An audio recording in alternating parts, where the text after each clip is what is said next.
Good morning. ഇന്ന് നമ്മൾ like ഫ്രാക്ഷൻസിനെ കുറിച്ചാണ് പഠിക്കുന്നത്. ലൈക്ക് ഫ്രാക്ഷൻസിനും അൺലൈക്ക് ഫ്രാക്ഷൻസും. ഇന്ന് നമ്മളത് 28ാമത്തെ ക്ലാസ്സാണ്.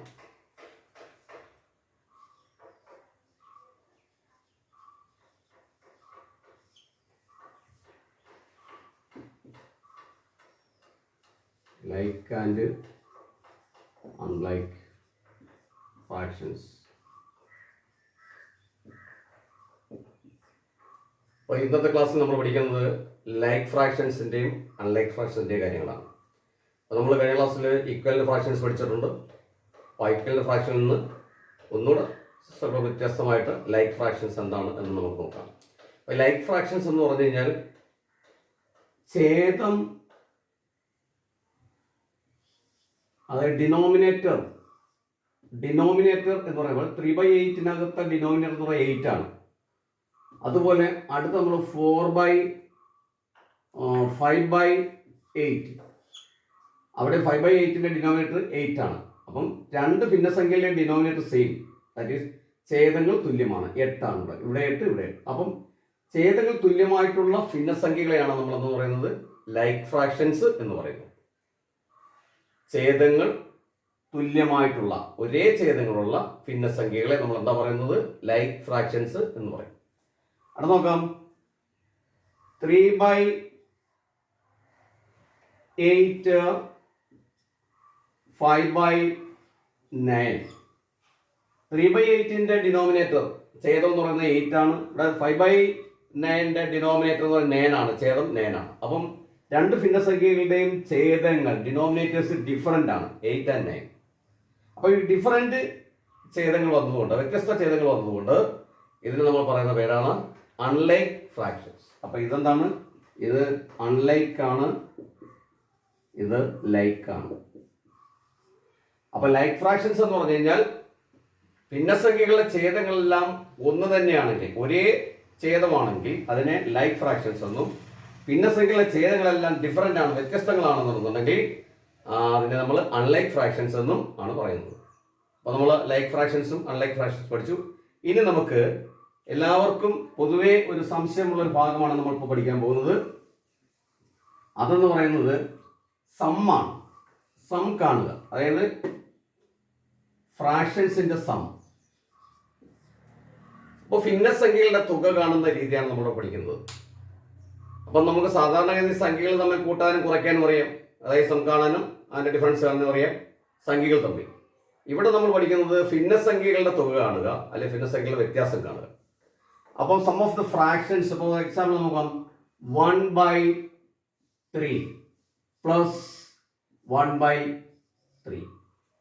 ഇവിടെ നോക്കിയേ, ഈ രണ്ട് ഭിന്നസംഖ്യകളുടെയും ഡിനോമിനേറ്റേഴ്സ് സെയിം ആണ്, ലൈക്ക് ഫ്രാക്ഷൻ ആണ്, ലൈക്ക് ഫ്രാക്ഷൻസ് ആണ്.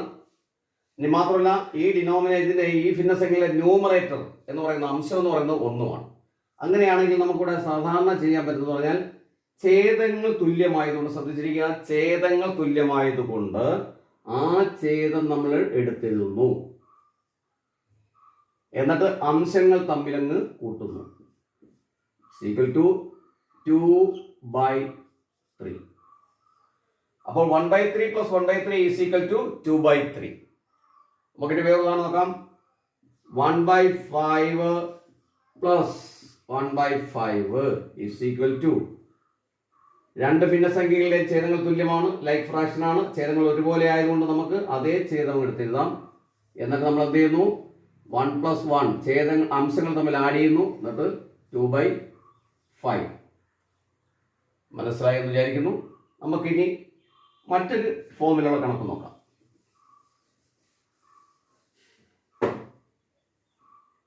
4/7 പ്ലസ്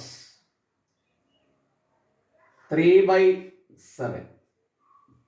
ഓക്കെ, 4/7 പ്ലസ് 3/7, അതായത് ഈ ഭിന്നസംഖ്യയുടെ ഛേദം എന്ന് പറയുന്നത് 7 ആണ്, ഈ ഭിന്നസംഖ്യയുടെ ഛേദം 7 ആണ്. അപ്പം ഛേദങ്ങൾ തുല്യമായതുകൊണ്ട് ലൈക്ക് ഫ്രാക്ഷൻസ് ആണ്. അത് മാത്രമല്ല, ഈ ഛേദം തുല്യമാണ്, നമുക്ക് എന്ത് ചെയ്യാം? അതേ ഛേദം എടുത്തങ്ങ് എഴുതാം. എന്നിട്ട് എന്ത് ചെയ്യുന്നു? അംശങ്ങൾ തമ്മിൽ കൂട്ടുന്നു. 4 + 3 ഈസ് ഈക്വൽ ടു എന്താ കിട്ടുന്നത്? 4 3 7 by 7 is equal to what? അപ്പൊ ഇവിടെ നോക്കെ 7 4 അധികം 7 3 4/7 plus 3/7 is equal to 4 plus 3/7.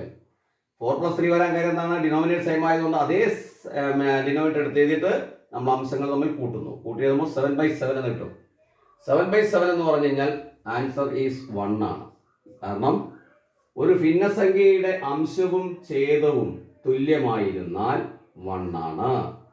ഇപ്പൊ ഈ ഭിന്നസംഖ്യയുടെ അംശം എന്ന് പറയുന്നത് എ ആണ്, ഭിന്നസംഖ്യയുടെ ഡിനോമിനേറ്റർ എ ആണ്. അതെന്ന് പറയുന്നത് ചരങ്ങളാണ് ഉപയോഗിക്കുന്നത്. അപ്പൊ നമ്മൾ ആൾജബ്ര എക്സ്പ്രഷൻസ് ഒക്കെ പഠിക്കുമ്പോൾ അവിടെ ഇത് കണക്ക് വരാറുണ്ട്. ഇപ്പൊ വേരിയബിൾസ് വരും. ഇവിടെ വേരിയബിൾ എന്ന് എ ആണ്. അപ്പൊ a by a is equal to 1. അതേപോലെ നമുക്ക് പറഞ്ഞത് 7/7 is equal to 1. 5/5 is equal to 1. അപ്പം ന്യൂമറേറ്ററും ഡിനോമിനേറ്ററും സെയിം ആയിരുന്നാൽ നമ്മുടെ ആൻസർ എപ്പോഴും എന്തായിരിക്കും? 1 ആയിരിക്കും. മറന്നു പോകരുത്. ന്യൂമറേറ്ററും ഡിനോമിനേറ്ററും സെയിം ആയിരുന്നാൽ ആൻസർ 1 ആണ്. അപ്പൊ നോക്കാം. അപ്പൊ ഇത് നമുക്ക് മനസ്സിലായി. അടുത്ത് നോക്കാം. ഇനി 4/7 പ്ലസ് 3/8. ഇവിടെ നോക്കിയേ, ഇവിടെ വ്യത്യസ്തങ്ങളായ ഛേദങ്ങളാണ്. 7ഉം 8ഉം ആണ്.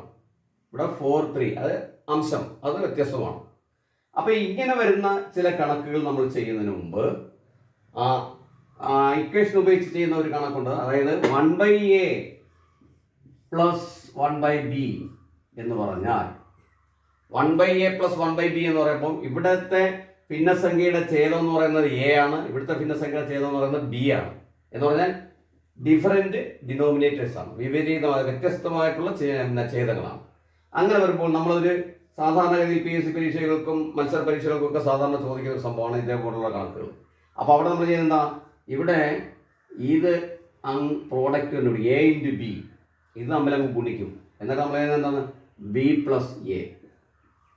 ഈ ബി പ്ലസ് എ എന്ന് പറയുന്നത് തന്നെയാണ് എന്ത്? എ പ്ലസ് ബി എന്ന് പറയുന്നത്. ഇതൊരു നിയമമുണ്ട്. B plus A is equal A plus B എന്ന് പറയുന്നത് കമ്മ്യൂട്ടേറ്റീവ് പ്രോപ്പർട്ടി എന്ന് പറഞ്ഞിട്ട് നമ്മൾ 7ാം ക്ലാസ്സിൽ പഠിക്കുന്ന ഒരു സാധനം. കമ്മ്യൂട്ടേറ്റീവ് പ്രോപ്പർട്ടി അത് നമ്മളവിടെ ആ ക്ലാസ്സിലേക്ക് നമ്മൾ ഓരോ മനസ്സിലാക്കുന്നതാണ്. പക്ഷെ അതിൽ നിയമം അനുസരിച്ച് നമുക്ക് B plus A is equal A plus B ആണ്. പക്ഷെ ഇവിടെ ബി പ്ലസ് എ എഴുതി എന്താണെന്ന് നമ്മൾ വിവകലനം വരുമ്പോൾ മനസ്സിലാവും. അതുകൊണ്ടാണ് നമ്മൾ ബി പ്ലസ് എഴുതിയത്. അവിടെ എ പ്ലസ് എ ബി എന്ന് എഴുതിയാലും മതി. അപ്പോൾ നമുക്കിവിടെ കിട്ടിയത് നോക്കാം. B plus a by a b. ഒരു എക്സാമ്പിൾ നോക്കാം. നമുക്കിവിടെ 1/5 പ്ലസ് 1/3 ഈസ് ഈക്വൽ ടു, ഇവിടെ നമ്മൾ ഇത് രണ്ടിൻ്റെ കൂടെ എന്താ? സമ്മാണ് അല്ലേ? അപ്പോൾ 3 plus 5 divide by 5 into 3 is equal to 3 plus 5 is equal 8/15. അപ്പം ഛേദങ്ങളുടെ തുക ഭാഗം ഛേദങ്ങളുടെ ഗുണനഫലം. ഛേദങ്ങളുടെ തുക ഭാഗം ഛേദങ്ങളുടെ ഗുണനഫലം. അപ്പം 1/a plus 1/b is equal to b plus a by ab. ഇത് ഈ പറയുന്ന ഫോമിൽ വരുന്നെങ്കിൽ മാത്രമേ നമുക്കത് അങ്ങനെ ചെയ്യൂ. 1/a plus 1/b is equal to b plus a by b. അപ്പോൾ നോക്കാം, വേറെ കണക്ക് നോക്കാം. അങ്ങനെ വരുമ്പോൾ 7/8 പ്ലസ് 5/9.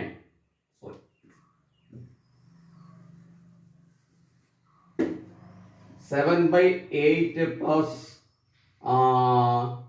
7/9. Okay, 7/8 plus 7/9. ഇവിടെ നോക്കിയേ, ഇത് 1/a പ്ലസ് 1/b പോലല്ല. 1/8 പ്ലസ് 1/9 ആയിരുന്നെങ്കിൽ നമുക്കറിയാം എന്താണ്? 8 പ്ലസ് 9 അല്ലെങ്കിൽ 9 പ്ലസ് 8/8 ഇൻറ്റു 9 ആയിരിക്കും. പക്ഷേ ഇവിടെ അങ്ങനെയല്ല വന്നിരിക്കുന്നത്. ഇവിടെ നമ്മൾ പറയുന്നത് അംശം ന്യൂമറേറ്റർ സെയിം ആണ്. അപ്പോൾ നമ്മൾ ചെയ്യേണ്ട ഒറ്റ കാര്യമുള്ളൂ, ഈസ് ഈക്വൽ ടു 7 ഇൻറ്റു ഈ 7 അവിടെ എഴുതിയിട്ട് ഇതിൻ്റെ സം ചെയ്താൽ മതി. 8 പ്ലസ് 9 അഥവാ 9 plus 8 divide by 8 into 9.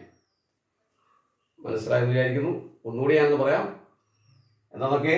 7/8 plus 7/9 is equal to ഈ ഫോം ആണ്. പക്ഷെ ഇവിടെ 1 എന്ന് പറയുന്നതിന് പകരം 7 ആണെന്നുള്ളത്. അപ്പോൾ നമ്മൾ എന്താ ചെയ്യേണ്ടത്? 7 ഇൻറ്റു, അതായത് ന്യൂമറേറ്ററിലെ 7 ഇൻറ്റു ബ്രാക്കറ്റിൽ ബാക്കി സാധനം 8 plus 9 or 9 plus 8 by 8 into 9. എന്താ ആൻസർ നോക്കാം നമുക്കിവിടെ. 7 ഇൻറ്റു 9 17 ബൈ 8 9 72. അപ്പം നമുക്കത് ആൻസർ എന്താ വരുന്നത്? 17നെ 7 കൊണ്ട് മൾട്ടിപ്ലൈ നോക്കുക. 7 7 49, 64 7 4 11, 119 ബൈ 72. അപ്പോൾ ഇത് നമ്മൾ ചെയ്തെന്ന് പറഞ്ഞാൽ ഈ 1/a + 1/b = b + a/ab എന്ന് പറയുന്ന ഫോമിൽ നിന്ന് തന്നെയാണ് നമ്മൾ ചെയ്തത്. പക്ഷേ ഇവിടെ 1 അല്ല, അതിന് വരെ 7 ആണ്. അങ്ങനെ വന്നാൽ 7 നമ്മൾ എന്ത് ചെയ്യണം? അവിടെ ഇട്ട് കൊടുക്കും. അപ്പോൾ നോക്കാം നമുക്ക് പറഞ്ഞ്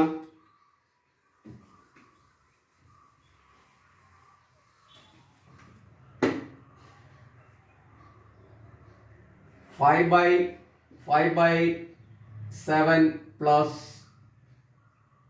5/9 = അപ്പോൾ ഇവിടെ നോക്കുക, ഡിഫറൻറ്റ് ഡിനോമിനേറ്റേഴ്സ്, ഛേദങ്ങൾ വ്യത്യസ്തങ്ങളാണ്, പക്ഷെ അംശം ഒരുപോലെയാണ്. അങ്ങനെയെങ്കിൽ നമ്മൾ ചെയ്യേണ്ടത് 5 അതേ കണക്ക് ഇട്ട് കൊടുക്കുക, എന്നിട്ട് ഇത് തമ്മിൽ കൂട്ടുക.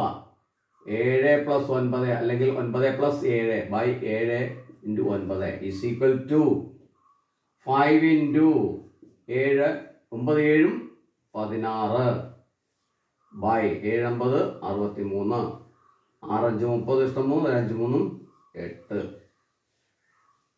ബൈ 63. ഇവിടെ 80/63 ആണ്. നമുക്കറിയാം, നമ്മൾ നേരത്തെ പഠിച്ചത്, നമ്മുടെ കഴിഞ്ഞ ക്ലാസ്സിൽ പഠിച്ചിട്ടുണ്ട്. 80/63 എന്ന് പറയുന്നതിന്റെ അംശം 80 എന്ന് പറയുന്നത് ഛേദത്തേക്കാൾ വലുതാണ്. ദാറ്റ് ഈസ് വിഷമ ഭിന്നം, ഇംപ്രോപ്പർ ഫ്രാക്ഷൻ. അത് നമ്മൾ എന്താണ് കൺവേർട്ട് ചെയ്യണം.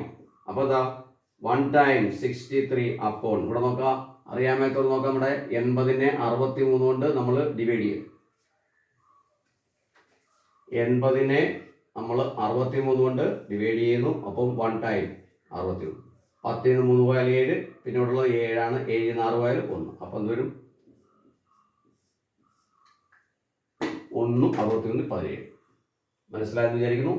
അപ്പോൾ ഫ്രാക്ഷൻ്റെ ഒരു ഭാഗം മാത്രമാണ് നമ്മളിപ്പോൾ ചെയ്തത്. അതായത് ന്യൂമറേറ്റർ സെയിം ആയിട്ട് വരികയും ഡിനോമിനേറ്റർ സെയിം ആയിട്ട് വരികയും കണക്കിനകത്താണ് നമ്മളിപ്പോൾ നിൽക്കുന്നത്. അതുപോലെ ന്യൂമറേറ്റർ സെയിം ആവുകയും ഡിനോമിനേറ്റർ ഡിഫറൻ്റ് ആയിട്ടും വരുന്ന കേസിനകത്ത് കണക്കാണ് നമ്മൾ പഠിച്ചത്. അപ്പോൾ ഇന്നത്തെ ഈ ക്ലാസ് നിങ്ങൾക്ക് എല്ലാവർക്കും ഇഷ്ടപ്പെട്ടു കാണുമെന്ന് വിചാരിക്കുന്നു. നമ്മുടെ ക്ലാസ് നിങ്ങൾക്ക് മനസ്സിലായി എങ്കിൽ നമ്മുടെ ചാനൽ ലൈക്ക് ചെയ്യാനും സബ്സ്ക്രൈബ് ചെയ്യാനും മറന്നു പോകരുത്. ഇതിൻ്റെ തുടർന്ന ക്ലാസ്സിലേക്ക് നമുക്ക് വീണ്ടും കാണാം എന്ന് പറഞ്ഞുകൊണ്ട് താങ്ക് യു.